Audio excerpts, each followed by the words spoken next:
napansin nyo ba na lahat tayo ngayon, meron tayong sariling stage? Ano ibig sabihin? Lahat may sariling vlog, may reels. No, maraming sinasabi mo, wala naman akong vlog sa YouTube eh. Pero may reels, meron tayong mga kwento na minsan pinopost natin sa social media. Lahat may platform tayo, iba't iba nga lang, ano. Ito yung bagong stage ngayon para i-showcase natin yung ating sarili. Pero pag-isipan natin ito, sa lahat ng performance at achievements na pinopost natin sa social media, sino ba talaga ang bida? Hindi naman masama ang maging successful.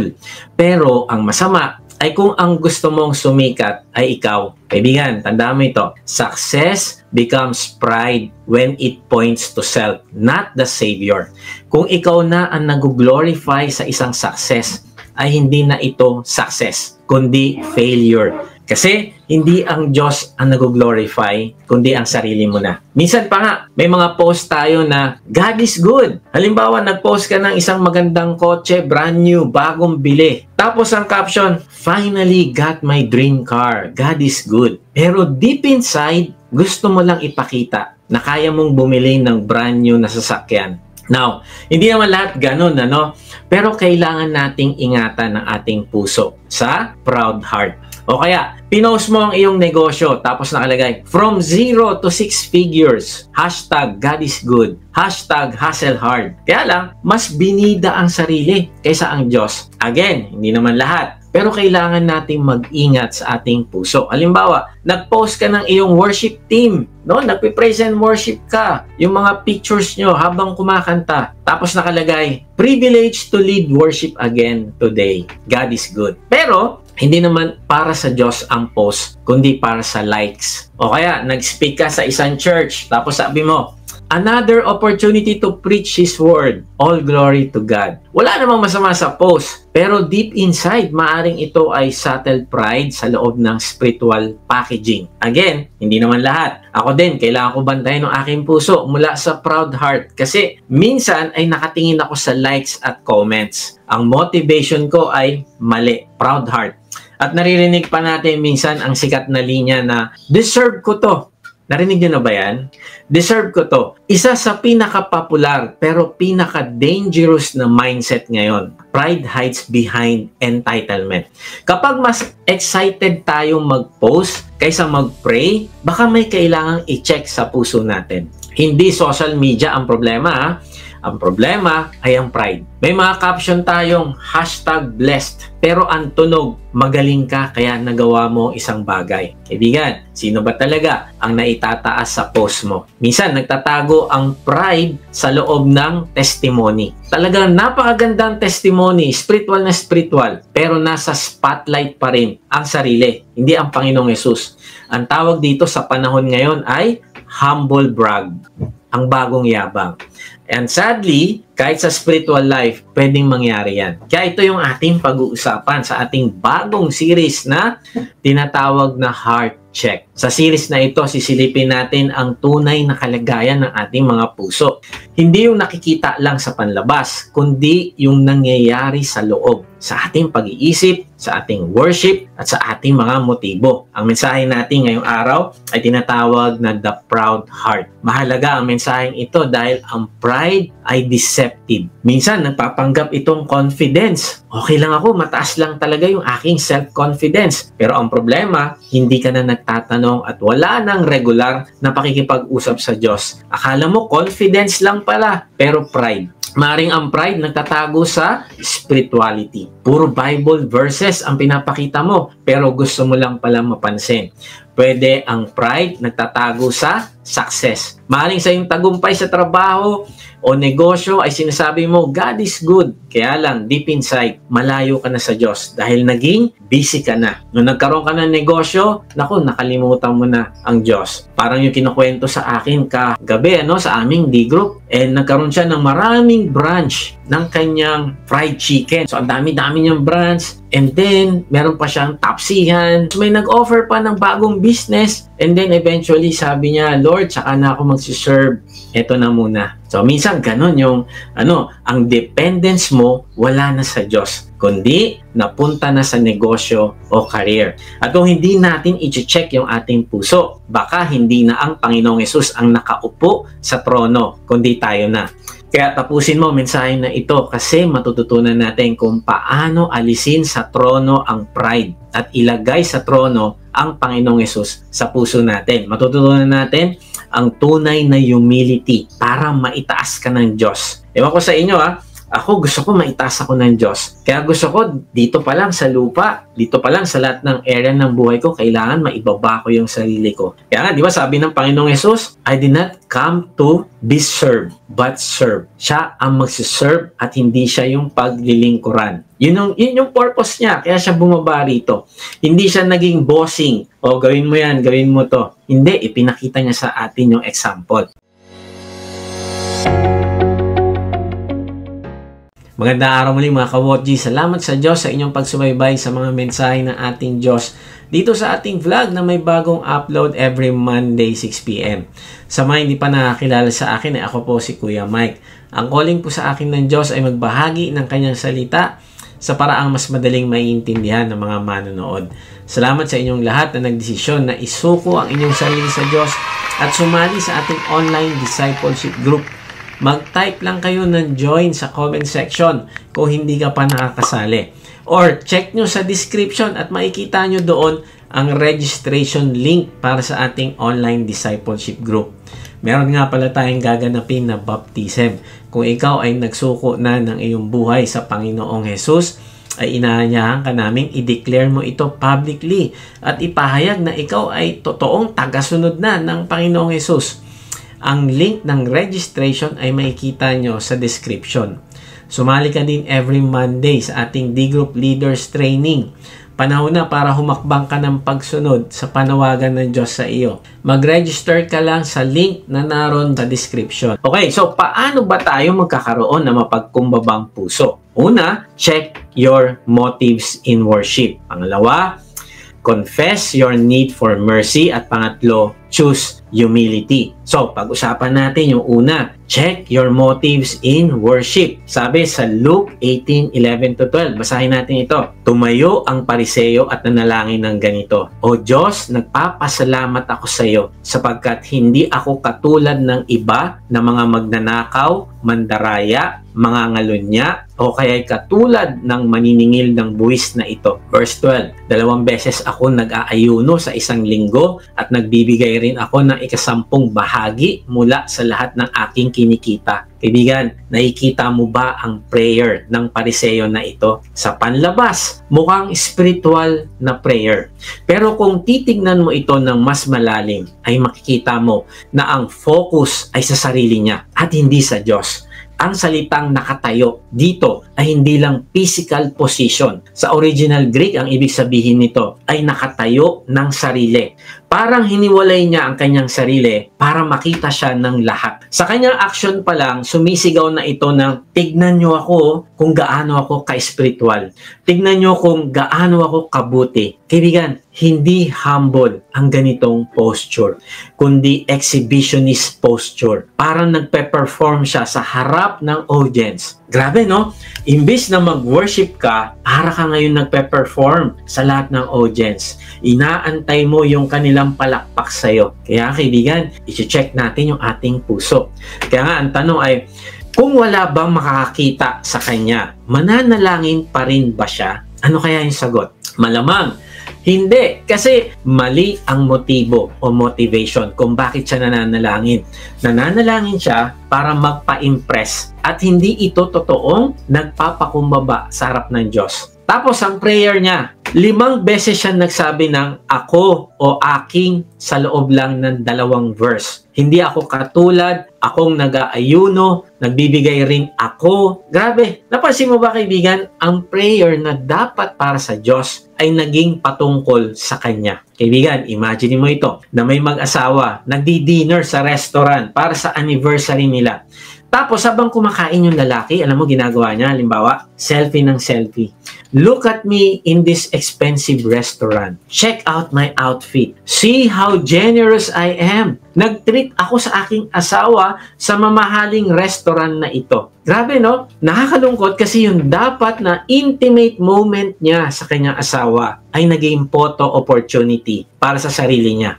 Pwedeng nag-worship ka sa church, nakataas ang kamay mo, umiiyak, kanta ng kanta, I surrender all, pero naka-side eye sa nagkukuha ng video o photos. Kasi tinitingnan mo yung sarili kung ayos ang iyong post. Gusto mo makapture ng ayos ang moment na iyon. Makita kung gaano ka ka-spiritual, yung pagtataas mo ng iyong kamay.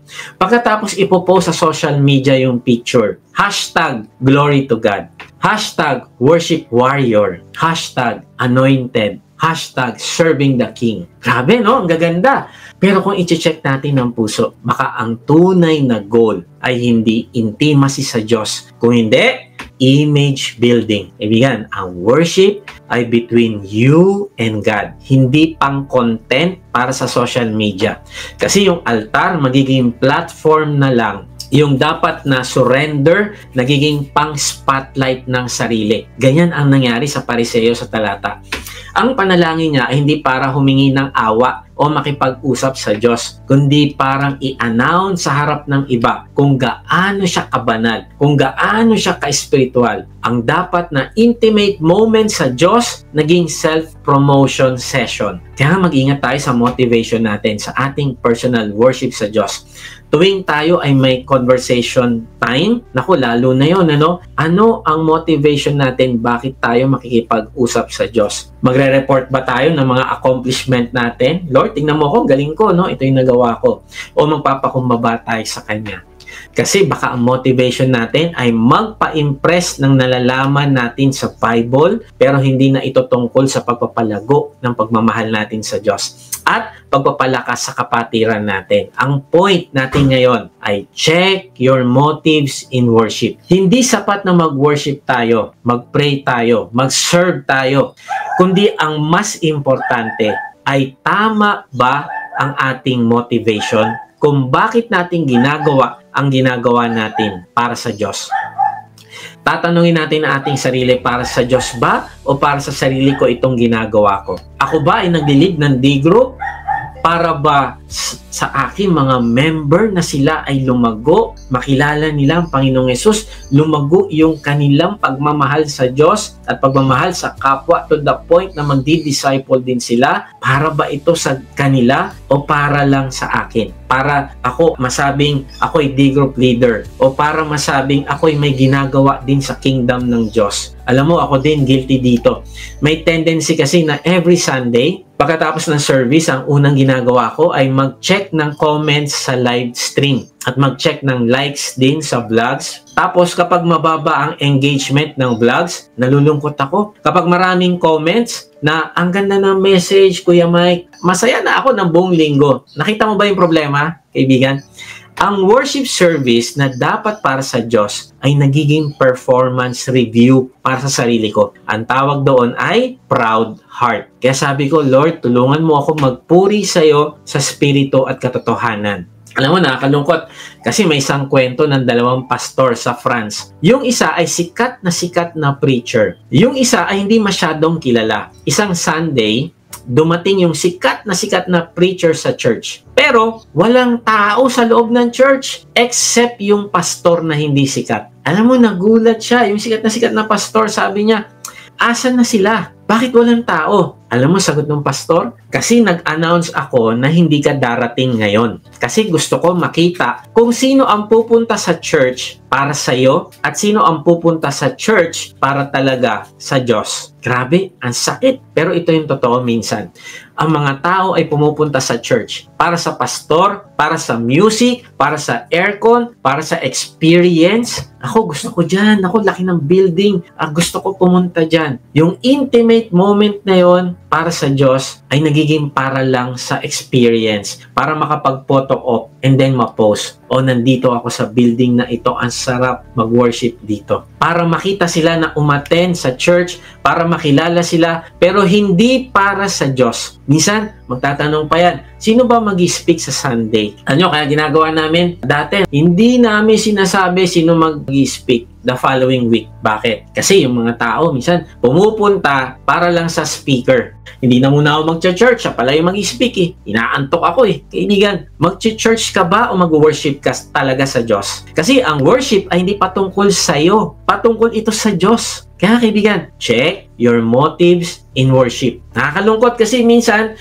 yung isang mananampalataya ay biglang nagiging super holy kapag may VIP sa church. Kapag andyan si pastor, biglang nagtataas ng kamayan habang kumakanta. Nakapikit at mukhang seryoso. Kasi alam niya, tinitignan siya ng pastor. Kaibigan, tandaan natin ito. Genuine worship does not change based on who's watching. It's consistent because it's for God. Sabi din ni Andrew Murray, the only humility that is really ours is not that which we try to show before God in prayer, but that which we carry with us and carry out in our ordinary conduct. Ibig sabihin, ang tunay na humility ay hindi performance, kung hindi lifestyle. Bakit? Kasi ang worship ay hindi lang kapag Sunday, kundi ito ay sa lahat ng araw. Ito ay lifestyle. Maaaring nananalangin ka sa prayer meeting, umiiyak. Habang nagpipray, todo hingi ng tawad, todo declare ng surrender. Pero pagkatapos ng prayer meeting o prayer gathering, ayaw naman mag-volunteer sa simpleng task. Kasi hindi naman daw niya ito trabaho. O kaya, nagagalit ka kapag hindi ka na-acknowledge sa group chat. O kaya, no, pag yung pinagawa sa'yo, and then ginawa mo ng maganda, and then nag-aantay ka ngayon ng comment na, oh, sana ma-appreciate nila ito, dapat sabihin nila sa akin, okay to, maganda. And then pag hindi ka na-acknowledge, nagagalit ka. Kaibigan, ginagawa mo ba ito para sa Diyos o para mapuna ka ng tao o para ma-recognize ka? Ang tawag dyan, pride. O kaya, ayaw mo magpakumbaba. Merong isang conflict and then nagsosorry na yung isang tao, ikaw ayaw mo pa rin o kahit hindi siya mag-sorry, ayaw mo, lipat na lang ako ng ibang D-group. Kaibigan, baka mamaya pride yan. Kahit alam mo na may pagkakamali ka din, ayaw mo mag-apologize. Ibig sabihin, kailangan nating bantayan yung ating puso. Kasi maaaring sa harap ng Diyos, parang sobrang humble tayo. Pero sa pang-araw-araw na ugali, makasarili pa rin, mapagmataas pa rin, at gusto pa rin laging bida. Tandaan mo ito, kaibigan. Ang tunay na kababaang loob ay hindi lang umiiyak sa altar. Ito ay nakikita sa pag-uugali mo sa bahay, sa opisina, sa gym, sa palengke, at lalo na sa mga taong hindi mo kasundo. Maaaring nagpe-pray ka ng, Lord, change me, make me humble. Pero pag uwi mo, ayaw mo mag-sorry sa iyong asawa. Ayaw mo umamin sa iyong pagkakamali. Palagi sinasabi mo, ikaw kasi, kaya tayo may problema dahil sa'yo. Kaibigan, ang true humility ay marunong magsabi ng sorry. Kahit ikaw ang unang nasaktan. In fact, sa totoo lang, hindi naman totoo yung, ikaw kasi may problema eh, kaya tayo may conflict. No, kung siya ay may problema, at ikaw yung naunang humingi ng apology, hindi na lalaki yan. So may problema ka rin. Pero kung pinairal mo yung pride mo, yan ang problema. Maaaring sinasabi mo sa Diyos na, salamat Lord kasi ikaw ang nag-promote sa akin sa trabaho. Kaya lang sa office, minamaliit mo ang iyong katrabaho at laging gusto mo na ang sarili mong paraan ng masunod. Kaibigan, ang humility ay marunong makinig, marunong makipag-cooperate, hindi laging gusto ng credit. Maaaring nagpipray ka na, Lord, use me as a blessing. Pero binubusinahan mo ng todo yung tricycle driver na mabagal sa harap mo at galit na galit ka sa kanya kasi naantala yung iyong paglalakbay. O nainis ka agad sa crew ng fast food na mabagal mag-serve o nagkamali ng sinerve sa'yo. Pinagalitan mo agad o sinungitan mo agad. Pero ang prayer mo, gusto mo mag-bless ng iba. Ibigan, ingatan natin yung ating pride. Ang totoong humility ay nakikita sa patience, kindness, at respeto kahit sa hindi mo ka-level.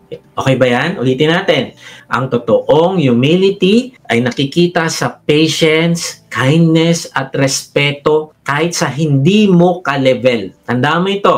Ang tunay na mapagpakumbaba, hindi lang marunong mag-pray, kundi marunong makisama, makinig, at magbigay sa araw-araw. Hindi ito tungkol sa kung anong ginagawa mo sa loob ng church, kundi kung paano ka mamuhay sa labas ng church. Sabi ni C.S. Lewis, sabi niya, The complete anti-God state of mind. Sabi niya, ang pride ay the complete anti-God state of mind. Bakit? Kasi ang pride ay palaging nagko-compete sa Diyos para sa attention, para sa glory, para sa worship. Di ba? Yan yung sin ni Satan. Palagi siya nakikipag-compete sa Diyos. Yung pride, gusto ko maging Diyos. Ako ang pinakamaganda sa mga nilikha.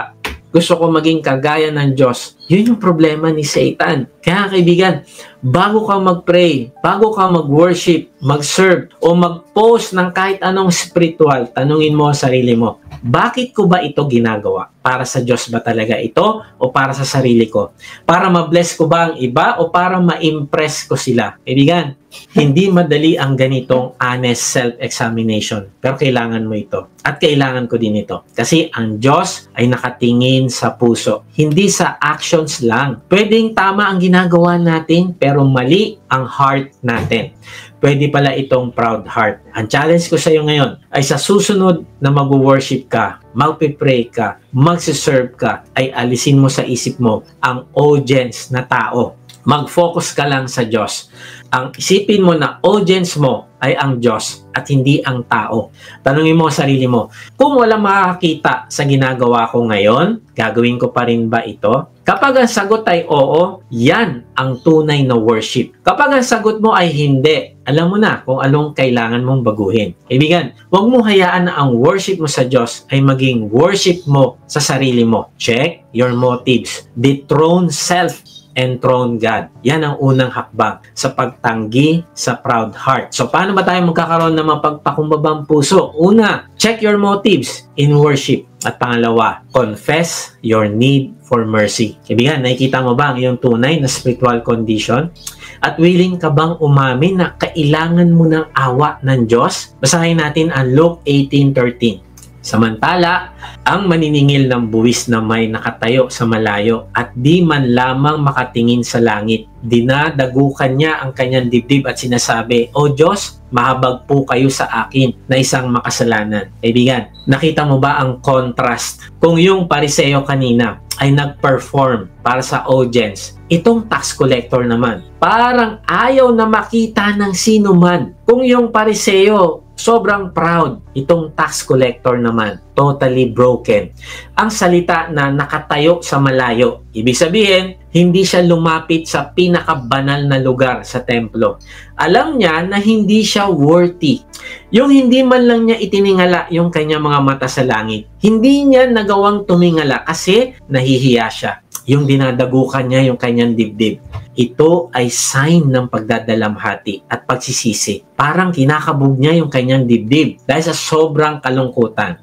Pero ang nakakamangha dito ay yung prayer niya. Ano yung sinabi niya? Sabi niya, O Diyos, mahabag po kayo sa akin na isang makasalanan. Sa original Greek, yung word na maawa dito ay hilaskomai. Hindi ito simpleng mercy. Ito ay propitiation. Ibig sabihin, parang sinasabi niya, Lord, kaawaan mo ako sa pamamagitan ng paghuhugas mo sa aking kasalanan. Hindi lang siya humingi ng ordinaryong habag o mercy, kundi humingi siya ng habag na base sa isang sakripisyo. Ang ibig sabihin, alam niya na hindi kailanman siya magiging deserving ng mercy ng Diyos. Kaibigan, na-realize ba natin yon? Na sa tuwing hihingi tayo ng mercy sa Diyos, naisip ba natin na, Lord, kahit naman anong hinging kong mercy sa'yo, hindi ako karapat dapat bigyan ng mercy. Naisip ba natin yan? Yun yung sinasabing hilaskomai. Lord, humihingi ako ng habag sa'yo dahil alam ko na meron kang gagawing sacrifice para dito. Hindi ko ito deserve. Kasi nga,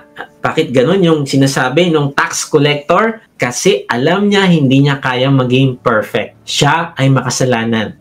Pero alam niya na may paraan ng Diyos para masatisfy ang justice niya at makakuha pa rin siya ng mercy o hilaskomai. Halimbawa, may isang estudyante na nandaya sa exam. Nahuli siya ng teacher. Now, pwede siyang lumapit sa teacher at magsabi, Teacher, sorry po, pagbigyan niyo po ako. Palampasin niyo na po ito, di na ako uulit. Pero yung estudyante ay hindi ganun ang ginawa niya. Kundi lumapit siya sa teacher at nagsabi, Teacher, alam ko na deserve ko ang 0 na grade. Alam ko na deserve ko ang suspension sa klase. Pero kung may way para masatisfy ninyo yung justice at makakuha pa rin po ako ng second chance, ay hinihingi ko po ito sa inyo.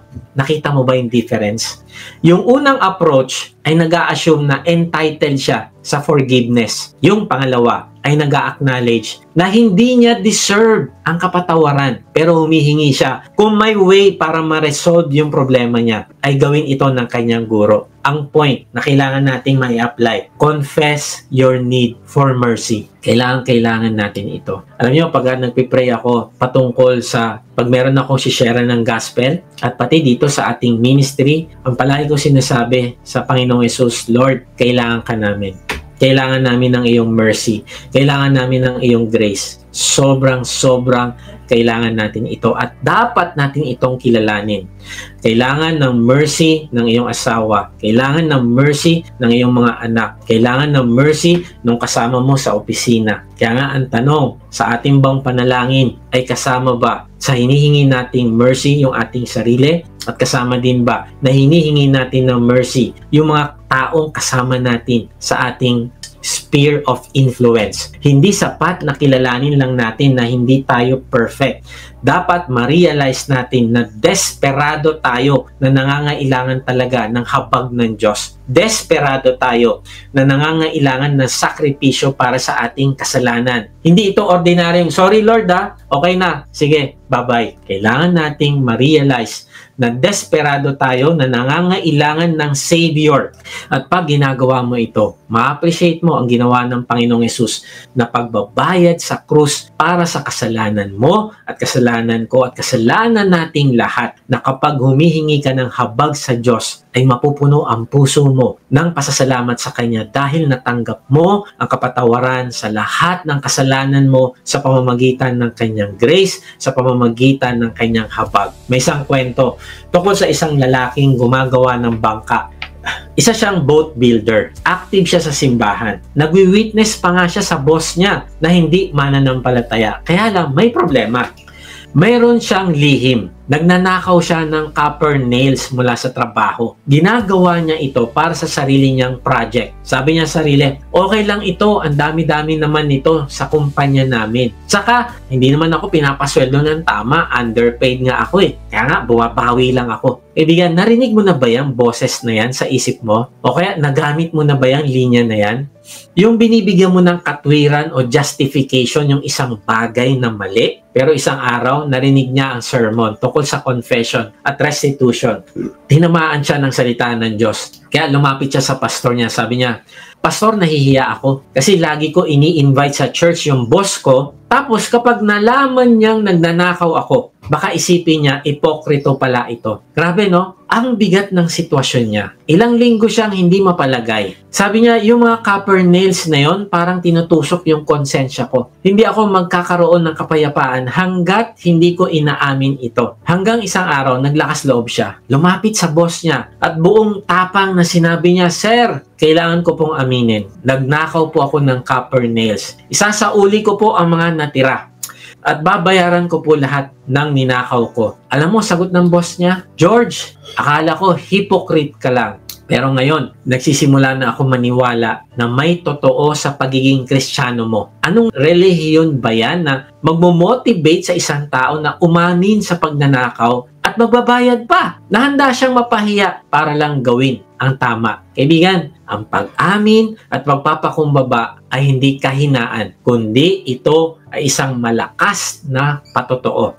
Yung pag-amin mo ng kasalanan mo at yung desperation mo para sa awa ng Diyos, yan mismo ang pwedeng gamitin ng Diyos para ipakita sa iba ang nagagawa sa isang tao ng mabuting balita ng kaligtasan. Kung halimbawa nagkaroon kayo ng conflict ng iyong asawa, and then nakita ng iyong mga anak, nasaksihan kung paano ka nag-raise ng tone, kaibigan, huwag mo pairalin yung pride. Be authentic. Bakit? Kasi yung paghingi mo ng apology, yun yung magiging witness mo na ikaw ay totoong alagad ng Panginoong Hesus sa iyong mga anak. Naku, ang tatay ko ganito. Pag nagkakamali, umaamin, Kapag sinabihan siya na ito po, tay, ang kailangan mo po i-improve para po mas lumago ka po. Hindi siya nagagalit. Hindi niya pinapairal yung kanyang pride at tinatanggap niya at wino-work out niya to sa buhay niya. Yun yung humility. Pero alam mo rin ba, pag ang kabaliktaran nito, ano yung kabaliktaran? Kapag pinipilit mong itago ang kasalanan, kapag tinatakpan mo ang mali sa pangalan ng image o sa ngalan ng reputation, nawawala yung power ng grace sa buhay mo. Hindi mo ma-appreciate ang grace ng Diyos kasi wala naman palang dapat patawarin at kaawaan. Hindi mo ina-acknowledge na ikaw ay makasalanan at desperado ka na kailangan mo yung mercy. At kapag hindi natin na-appreciate ang grace at mercy ng Diyos, naku, mahirapan tayong magbago kasi mas mananaig yung ating pride. Ang pride na pilit nating tinatago, unti-unting sumisira sa atin. Tandaan mo ito, kaibigan.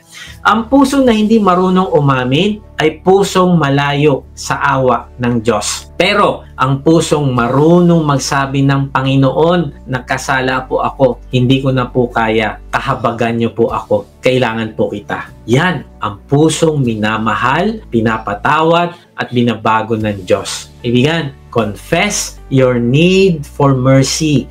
Huwag mo nang ipagpaliban. Huwag mo hayaang patigasin pa ng pride ang puso mo.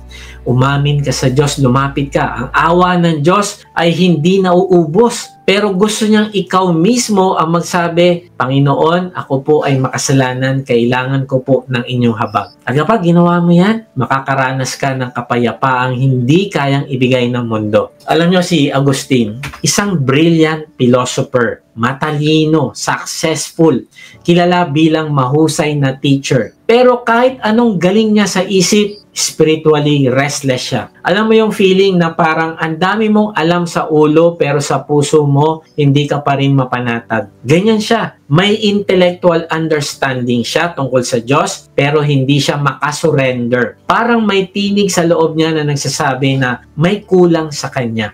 Isang araw, nasa garden siya at doon bumigay na siya. Na-frustrate siya sa sarili niya. Umiiyak siya. Dinadagukan niya yung dibdib niya. Katulad ng tax collector sa kwento ng Panginoong Hesus. Nasabi niya, Lord, alam ko ang tama pero hindi ko pa rin ginagawa. Bakit ganito? At doon sa moment na yon, kumilos ang Diyos sa puso niya. Bigla niyang narinig ang tinig ng isang bata. Paulit-ulit sinasabi sa kanya, take up and read.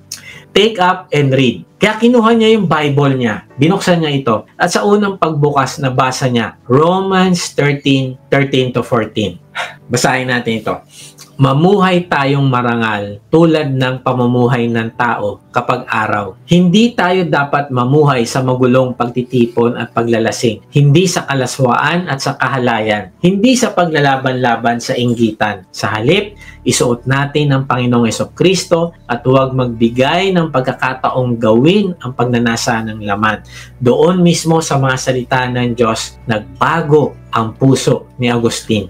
Walang sermon, walang preacher, tinig lang ng Diyos at ang katotohanang pumasok sa kanyang puso. At simula ng araw na iyon, nag-surrender siya ng buong buo at naging isa siya sa mga pinakadakilang theologian sa kasaysayan ng church. Pero ito yung point, kaibigan. Walang nangyaring transformation sa buhay niya hanggat hindi siya naging honest sa sarili niyang spiritual poverty.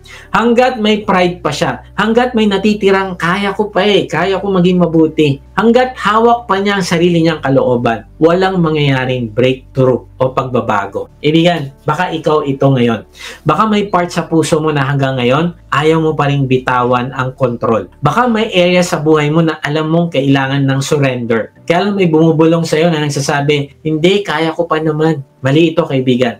Huwag mo ito pakinggan. Bakit? Kasi habang hawak mo pa ang sarili mong righteousness, hindi mo makakamtan ang totoong righteousness, ang Panginoong Hesus. Sabi ni R.C. Sproul tungkol sa tax collector, the tax collector understood the doctrine of sola fide, justification through faith alone and by grace alone. The only way you will ever stand before a just and holy God is as one clothed in the righteousness of Christ. You add nothing to it. Ang linaw, no? Wala tayong pwedeng idagdag para maging righteous tayo sa mata ng Diyos. Wala tayong pwedeng iambag sa ginawa ng Panginoong Yesus sa krus. Kahit gaano ka ka-active sa church, kahit gaano ka kadalas mag-pray, kung wala ang Panginoong Yesus sa puso mo, sa buhay mo, wala kang righteousness, wala kang matibay na pundasyon, ikaw ay baon pa rin sa kasalanan mo. Hindi pa rin napapatawad at wala kang eternal life. Tingnan mo, sinabi ni Agustin, the way to Christ is first, through humility. Second, through humility. And third, through humility. Kaibigan, ang daan patungo sa Panginoong Yesus ay hindi daan ng performance, kundi daan ng pagpapakumbaba. Hindi daan ng self-righteousness, kundi daan ng pag-amin. Panginoon, ako'y makasalanan, wala akong may pagmamalaki, kailangan ko po kayo. Kaibigan, confess your need for mercy. Huwag ka lang umamin sa isip, umamin ka sa puso, at kapag ginawa mo yan, bubuksan ng Diyos ang langit at ipapadama niya sa iyo ang kapatawaran at pagmamahal na hindi mo kailanman mahanap sa sarili mong galing. Sabi ni Charles Spurgeon, God's mercy is so great that you may sooner drain the sea of its water, or deprive the sun of its light, or make space too narrow than diminish the great mercy of God. Grabe, no? Ibig sabihin, hindi nauubos ang awa ng Diyos. Mas nauubos pa ang tubig sa dagat kaysa maubos ang habag ng Diyos. Mas mapapatay mo pa ang araw kaysa mapawi ang kanyang kabutihan. Ganyan kalawak, ganyan ka-powerful ang mercy ng Diyos. Bakit? Kasi alam niyang ito ang kailangan natin. Amen ba? Kailangan natin ng malawak at walang hanggan na mercy niya para sa ating mga taong makasalanan. Kasi kung hindi, matagal na tayong ginunaw ng Diyos. Kaya tanungin mo ito sa sarili, kailan ka huling naging honest sa Diyos? Pwede naman palang maging honest sa Diyos at sa tao. Kasi hindi ka ituturing na walang kwenta ng Diyos kung hindi kakaawaan ka niya. Hindi ito yung ordinaryong sinabi mo na, Lord, sorry po sa mga kasalanan ko. No, hindi yung general na sorry. Ang tinutukoy ko yung specific, walang paligoy-ligoy, yung totoong pagsuko ng puso mo sa Kanya. Alam mo, sa kultura natin, ang hirap umamin ng kahinaan. Dito sa generation natin, lalo na sa social media, parang lagi may pressure na i-project mo ang image mo sa ibang tao na okay ako, blessed ako, panalo ako sa laban ng buhay, magaling ako. Pero kapatid, hindi ka kailanman mapapalaya sa pamamagitan ng pagpapanggap. Sa presensya ng Diyos, hindi siya naghahanap ng mukhang mabuting version ng sarili mo. Ang hinahanap niya ay yung totoong ikaw. Hindi para i-condemn ka, kundi para pagalingin ka. May pagkakataon na inaamin ko sa Diyos na, Lord, patawarin niyo ako kasi judgmental ako. Critical akong tao. Patawarin niyo po ako. Kasi self-centered ako. Patawarin niyo po ako. Kasi minsan, meron po kayong pinapasharean sa akin ng gospel at ang kinakatwiran ko ay kailangan ko po magpahinga. Hindi po ako nakafocus sa kapakanan ng iba, kundi sa aking convenience lang. Lord, kailangan ko po ang iyong mercy. Kailan mo pinagprayan, kaibigan? Salamat po sa iyong grace kasi kung wala po ito, matagal na ako nawasak at napahamak. Kaibigan, ang pag-amin ay hindi tungkol sa self-condemnation. Hindi ito, Lord, wala na akong kwenta. Hindi ganun. Ito ay yung humble honesty. Yung Lord, kaawaan mo ako kasi umiral na naman yung pride ko, ang inggit ko, yung selfish ambition ko, yung hypocrisy ko. Hindi ko deserve ang mercy mo, pero Lord, desperado ako sa iyo, kailangan kita. Wala akong ibang sandigan, wala akong matatakbuhan na iba. Ikaw lang ang kailangan ko, Lord. Ikaw lang yung magliligtas sa akin. Ikaw lang yung nagbayad ng kasalanan ko sa krus. Kailangan po kita. Kaya ito yung challenge ko sa iyo. Ngayong linggong ito, kaibigan.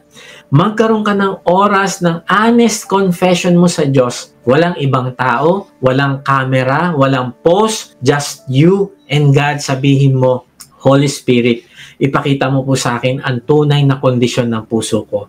At kapag pinakita niya, aminin mo ito, isa-isa, specific, hindi generic. At pagkatapos yakapin mo ang mercy ng Diyos sa pamamagitan ng dugo ng Panginoong Hesus na nabuhos para sa iyo. Kaibigan, tanda mo ito. Hindi tayo lumalapit sa Diyos dahil humble tayo, kundi lumalapit tayo dahil hindi tayo humble. Pero maganda nito ay tinatanggap pa rin niya tayo, minamahal pa rin niya tayo, tinutulungan pa rin niya tayo. Yan ang amazing grace. Kaya nga, confess your need for mercy. At kung na-amaze ka sa grace ng Diyos, no, type mo sa comment section, dyan, sa kung saan ka man nanonood ngayon, i-type mo, Lord, you are amazing, you are gracious. So, tuloy natin, paano tayo magkakaroon ng humble heart? Number 3, choose humility. Kaibigan, nagtitiwala ka ba na ang Diyos mismo ang mag-e-exalt sa iyo sa tamang panahon? O ginagawa mo pa rin ang lahat para i-promote ang sarili mo? Basahin natin. Tuloy natin yung Luke chapter 18, verse 14. Sinasabi ko sa inyo, ang lalaking ito'y umuwing matuwid sa harapan ng Diyos at hindi ang pariseo.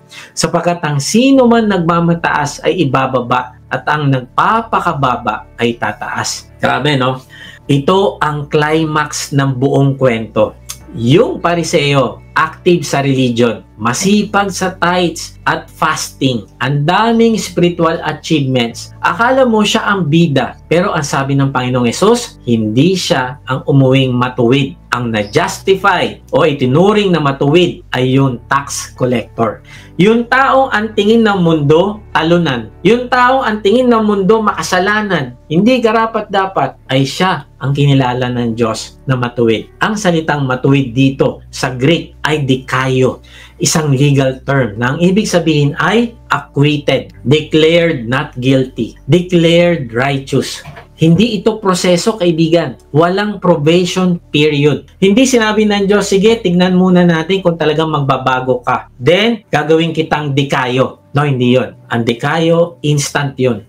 Dahil lang nagpakumbaba siya. Pero pansinin mo, isa lang ang pagkakaiba ng dalawang lalaki. Ang kaibahan nila ay hindi sa ginagawa, hindi sa galing. Ang kaibahan nila ay sa puso. Yung isa, nagtataas ng sarili. Yung isa, nagpapakumbaba. At ito ang tinuro ng Panginoong Hesus. Ang sino man nagmamataas ay ibababa at ang nagpapakababa ay tataas. Hindi ito advice, hindi ito suggestion, ito ay spiritual law. Gaya ng gravity, hindi mo kailangan paniwalaan para gumana ito. Basta tumalong ka sa 5th floor, gagaranti ko sa'yo, babagsak at babagsak ka. Sa ayaw at sa gusto mo, kaya maniwala ka o hindi, babagsak ka at babagsak. Bakit? Kasi merong gravity, merong law of gravity. Hindi ito magbabago. Kahit sabihin mo hindi ako naniniwala dyan, walang problema yun sa gravity. Mangyayari at mangyayari yun. Ganon din sa pride. The moment na pinili mong itaas ang sarili mo sa comments mo, sa social media post mo, sa mga kwento mo, laging ikaw ang bida, kaibigan, ibababa ka ng Diyos. Kaya maniwala ka kaya hindi, panahon lang ang magsasabi, pero ibababa ka ng Diyos. Bakit? Kasi spiritual law ito, gaya ng law of gravity.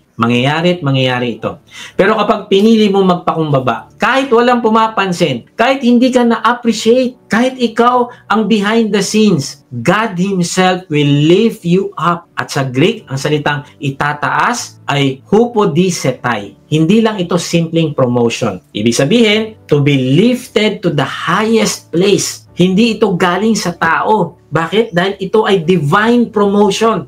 Promotion na galing sa Diyos. At kapag siya ang nagtataas, walang makakapagpababa sa'yo. Kahit yung mga taong kumukutya sa'yo, hindi ka nila kayang ibaba. Bakit? Kasi itinaas ka ng Diyos. Dahil nagpakumbaba ka, umamin ka ng kasalanan mo, nag-apologize ka sa kaaway mo. Kahit na nga siya yung may mali, inaccept mo yung persecution sa'yo. Nag-share ka ng gospel, kahit mapahiya ka, nagpakumbaba ka, sinunod mo ang Diyos. Itataas ka ng Diyos sa paraan na walang tao ang makakapagbaba sa'yo. Pero kung titingnan natin ang kultura ngayon, ibang-iba ang mensahe. Sa mundo, kailangan mo i-market ang sarili mo.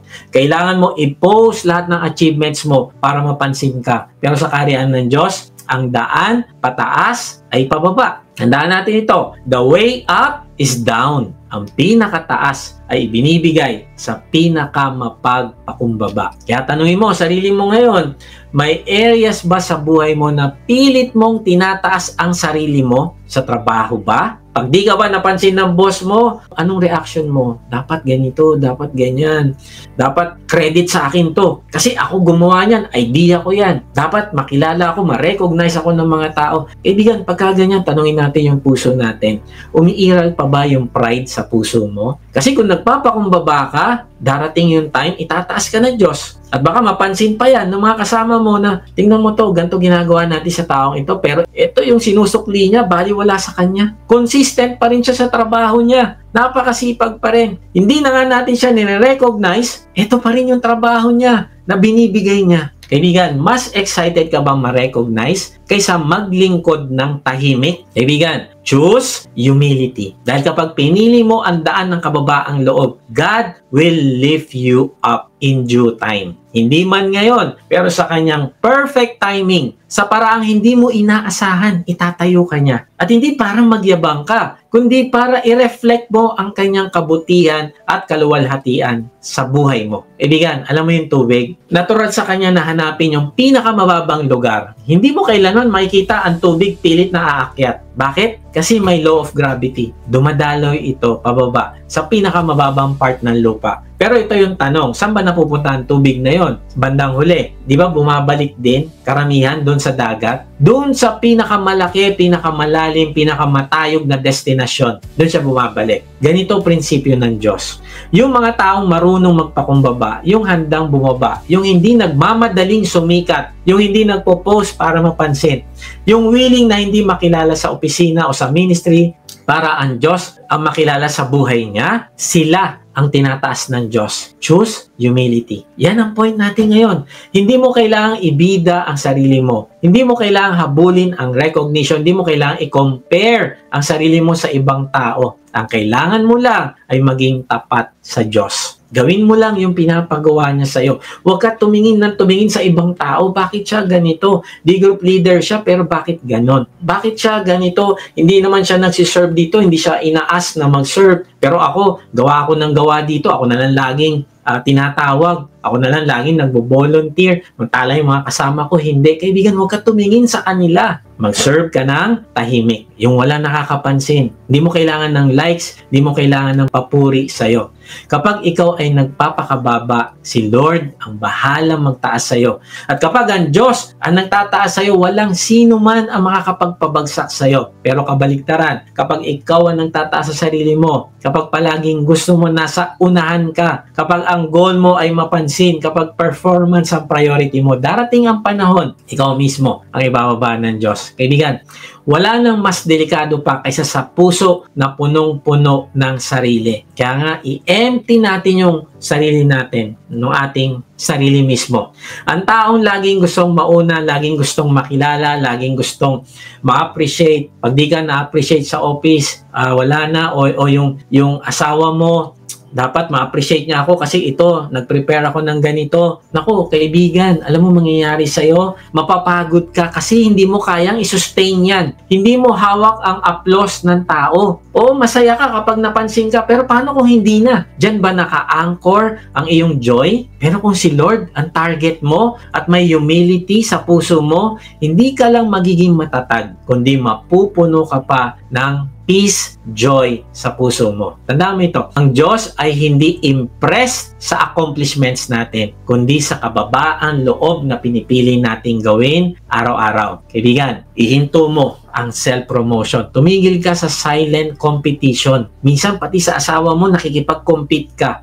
Naku, ganito yung na-accomplish niya, dapat ako din. Palagi ka na lang may gustong patunayan sa sarili. Kaibigan, sa halip, mag-focus ka na lang sa kalooban ng Diyos. Maglingkod, magpakumbaba, at kung may plano si Lord na itaas ka, gagawin niya ito sa paraan at panahon na perfect. Kaya kapatid, sa puso mo minsan gustong mapansin, gustong ma-validate, gustong ma-appreciate, surrender mo yan kay Lord. Kasi sa kanyang kaharian, ang tunay na mataas ay ang marunong bumaba. Choose humility. Mga kapatid, isa sa pinakamatinding halimbawa ng humility ay yung divine exaltation ni Joshua. Siya ay naging successor ni Moses, isa sa pinaka-iconic na leader sa buong Bible. Grabe yung pressure sa kanya. Imagine mo ito, ang papalitan mo, yung taong ginamit ng Diyos para hatiin ang dagat, magpaulan ng mana, at tumanggap ng 10 Commandments. Grabe, ang hirap pantayan nun. At kung tayo siguro si Joshua, baka iniisip natin, kailangan ko patunayan na sarili ko. Kailangan ko galingan. Kailangan ko magpa-impress. Pero alam nyo ba kung anong ginawa ni Joshua? Wala. Hindi siya nag-effort mag-promote, hindi siya gumawa ng campaign para makuha ang tiwala ng mga tao. Sumunod lang siya, buong puso, buong tiwala. Unang utos sa kanya ng Diyos, tumawid ka sa Jordan River. Pero hindi ordinaryong tawid ito kasi overflowing ang tubig sa panahon ng anihan. Wala silang bangka, wala silang tulay. Pero ang utos ng Diyos, bitbitin ng mga pari ang kaban ng tipan at humakbang sa tubig. Absurd, di ba? Parang illogical. Pero alam nyo kung anong nangyari? Nang humakbang sila, nahati ang ilog ng Jordan. Parang Red Sea moment. Basahin natin yung Joshua 3:14-16. Anihan noon at umaapaw ang tubig sa pampang ng ilog ng Jordan. Umalis ang mga tao sa mga kampo nila para tumawid sa ilog. Nauuna sa kanila ang mga paring buhat ang kahon ng kasunduan. Paglusong ng mga pari sa ilog, huminto agad sa pagdaloy ang tubig. Naipon ang tubig sa malayo sa lugar na tinatawag na Adam, isang bayan malapit sa Saretan.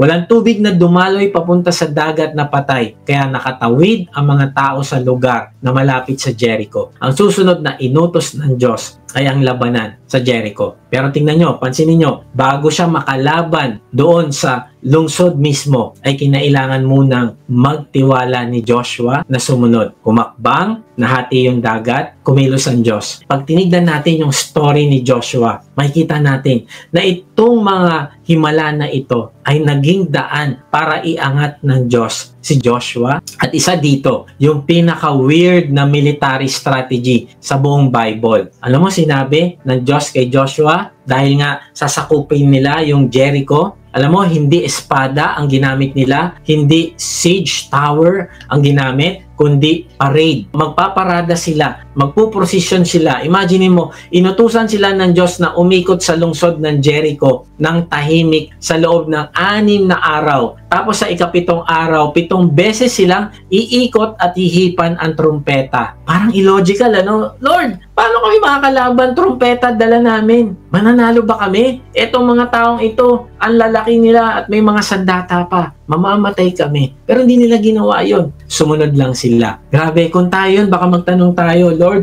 sure ka ba? Baka pagtawanan kami ng kalaban, baka di gumana ito. Pero anong nangyari? Bumagsak ang pader ng Jericho. Nagtagumpay sila. At dito natin makikita yung point natin ngayon. Choose humility. Let God lift you up. Sino yung nilift up dito ng Panginoong Hesus? Si Joshua. Hindi ginamit ni Joshua ang sariling talino para magpasikat. Ginamit niya ang buong tiwala niya sa Diyos. Sabi sa Joshua 3:7, at sinabi ng Panginoon kay Joshua, sa araw na ito, pararangalan kita sa harap ng lahat ng Israelita para malaman nilang sumasa iyo ako gaya ng pagsama ko kay Moses. At sa Joshua 4:14, ng araw na iyon, pinarangalan ng Panginoon si Joshua sa harap ng mga Israelita at iginalang si Joshua ng mga tao sa buong buhay niya gaya ng ginawa ng mga tao kay Moises. Kapatid, napansin mo ba? Hindi si Joshua ang nagparangal sa sarili niya. Sino nagparangal? Si Yahweh ang nagparangal sa kanya. Si Yahweh ang nagtaas sa kanya. Kaya kaibigan, hindi ikaw ang magtataas sa sarili mong bangko. Yung exaltation na yon, walang katumbas. Hindi galing sa likes, hindi dahil sa viral moment, kundi dahil sa obedience at kababaang loob. Kaya kung pakiramdam mo ngayon, parang walang nakakakita sa ginagawa mo, okay lang yan. Hindi ako napapansin ni Pastor. Parang bihira ako i-message ni Pastor. Bakit ganon? O yung mga D-group members ko, parang hindi ako napapansin. Minsan napapaisip ka, bakit siya promoted? Bakit siya kilala? Ako rin naman naglilingkod. Kapatid, wag mo itaas ang sarili mo. Piliin mong magpakumbaba. Kasi ang Diyos na nakakakita ng puso mo, siya ang magtataas sa iyo sa tamang panahon, sa tamang paraan, sa paraang walang sino man ang makakapigil. Kaibigan, choose humility. Let God lift you up. Hindi mo kailangang ipilit. Just walk in obedience. Sabi nga ni Andrew Murray, here is the path to the higher life. Down, lower, down. Just as water always seeks and fills the lowest place. So the moment God finds men abased and empty, His glory and power flow in to exalt and to bless. Ang ganda, no? Kasi dito natin nakikita na kapag handa tayong yumuko, doon tayo tinataas ng Diyos. Hindi ng mundo, kundi ng Diyos mismo. Kaya sabi ni C.S. Lewis, humility is not thinking less of yourself, but thinking of yourself less. Ibig sabihin, hindi ito pagtingin sa sarili mo bilang walang kwenta, kundi pagtingin sa Diyos bilang karapat-dapat sa lahat ng glory at credit. At sabi din ni Charles Spurgeon, God exalts the humble of heart are truly great. Alam mo kung bakit? Kasi sila ang mga taong kayang pagkatiwalaan ng Diyos ng mas malaking responsibility. Kasi alam ng Diyos na hindi sila magnanakaw ng glory. Pero mga kapatid, ito yung babala. Huwag nating gawing strategy ang humility para lang ma-promote. Hindi pwedeng magpapakumbaba ako para iangat ako ni Lord. Yan ay manipulative humility, hindi genuine humility. Kapag ganun ang motive, babagsak pa rin tayo kasi hindi natin niluluwalhati ang Diyos. Ginagamit lang natin siya. Ang tunay na pagpapakumbaba ay ginagawa mo ang tama kahit walang kapalit. Ginagawa mo ang kalooban ng Diyos kasi mahal mo siya dahil gusto mong i-reward kanya. Hindi dahil gusto mo i-reward kanya. Walang masama sa reward. I-reward ka talaga ng Diyos dahil siya ang Diyos na nagre-reward. Kaibigan, baka habang naririnig mo ang mensaheng ito na nararamdaman mo na may bahagi ng puso mo na mayabang pa rin, na gusto mo kontrolin ang buhay mo, na gusto mo ikaw ang bida. Pero ngayon, iniimbitahan ka ng Panginoon na ibaba mo ang sarili mo at isuko ang trono ng puso mo sa Kanya.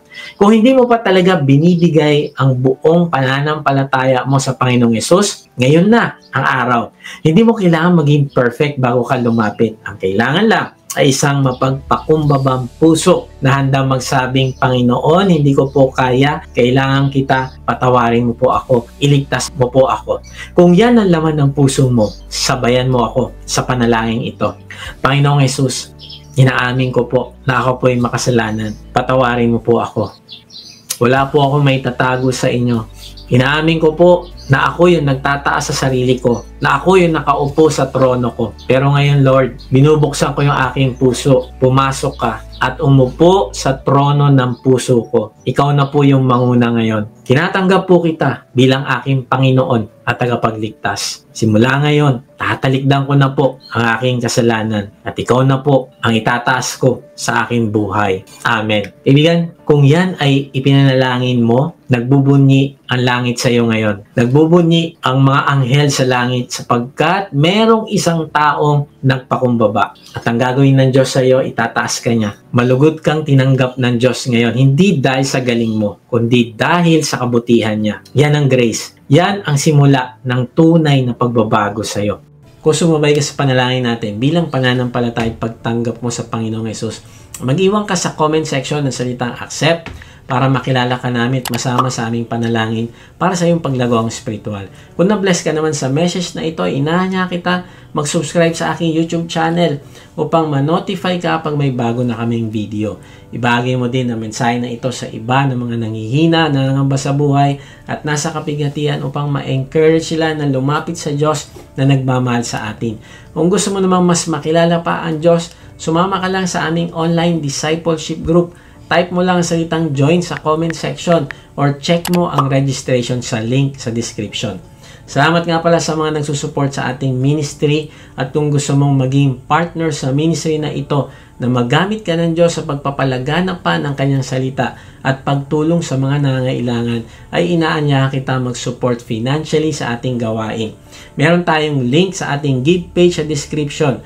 Pag hindi nyo nakita ang link, ay mag-type lang kayo ng partner sa comment section at papadala namin kayo ng link. At para sa ating lahat, huwag nating kalimutan ang mensahe ng araw na ito. Kailangan natin ng heart check. Kasi hindi lahat ng mukhang okay sa labas ay okay na rin sa loob. Minsan, puno-puno tayo ng spiritual activities, pero ang totoo, mayabang na pala ang puso. Kaya mahalaga na balikan natin itong 3 hakbang na makakatulong sa atin para magpakumbaba sa Diyos at lumago sa kanyang biyaya. Number 1, check your motives in worship. Tanungin natin sarili natin, bakit ako naglilingkod? Bakit ako nagpo-post ng ganito? Bakit ako nagpe-pray sa ganitong paraan? Ang tunay na pagsamba ay hindi performance. Hindi ito tungkol sa kung gaano kagaling ang prayer mo o kung gaano ka ka-involved sa ministry. Ang tanong ay ginagawa mo ba ito para sa Diyos o para mapansin ng tao? Ang proud heart ay gustong mapansin, gustong ma-acknowledge, pero ang puso na tama ay kontento na si Lord lang ang nakakita. Number 2, confess your need for mercy.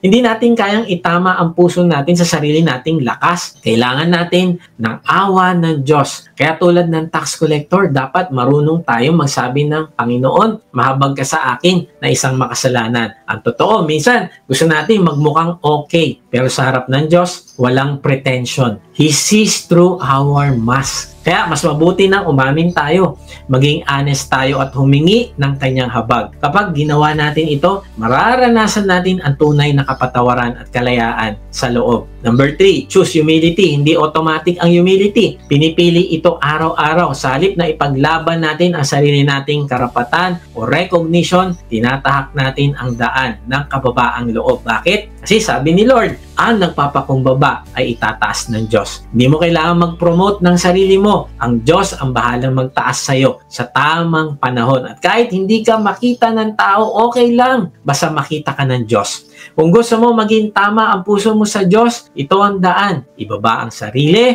itaas si Kristo. Sa puso na mapagpakumbaba, doon nananahan ang presensya ng Diyos.